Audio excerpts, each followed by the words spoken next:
So trauma is very subjective. So we could be in a car accident, and one person might walk away and feel just fine. I might walk away and feel really upset or traumatized by the event. So nobody can tell us what's trauma to us or not. You know, it's very individual.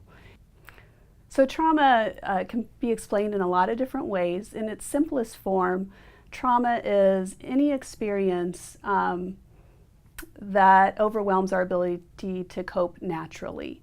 And trauma is usually stored in the midbrain. So if you were to kind of go in through your ears and in right here, right in the middle, there's this little part of our limbic system called the amygdala.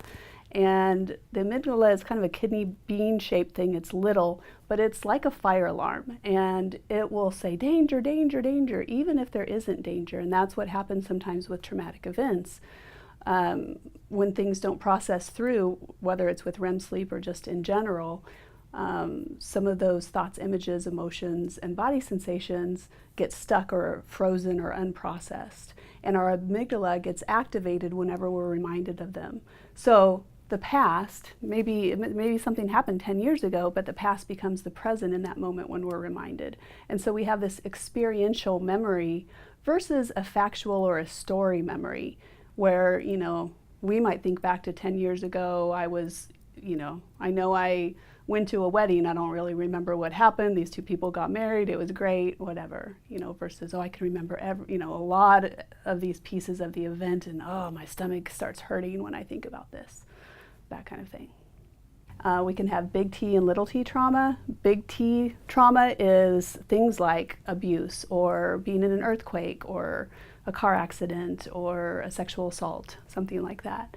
Little t trauma, people don't usually think of as trauma. They're more distressing events, and it's usually relational. So for example, I still remember this. In 5th grade, I went out on the playground and there were two girls and they were making fun of me. And it was one event. It, you know, didn't last very long at all, but it stuck with me, it stayed with me. So that's a little t trauma. And then my favorite thing about trauma, if you can have a favorite thing about trauma, is that it's curable. It is, you can heal from it. And I watch people do that every day. That's why I love this work, because this is not something that has to stay with you. It takes courage to kind of walk into the bad stuff of your life, but gosh, when you get to the other side, people describe it as having so much more freedom and so much more confidence and being so much more capable. And so this is something you don't have to live with, which is great news.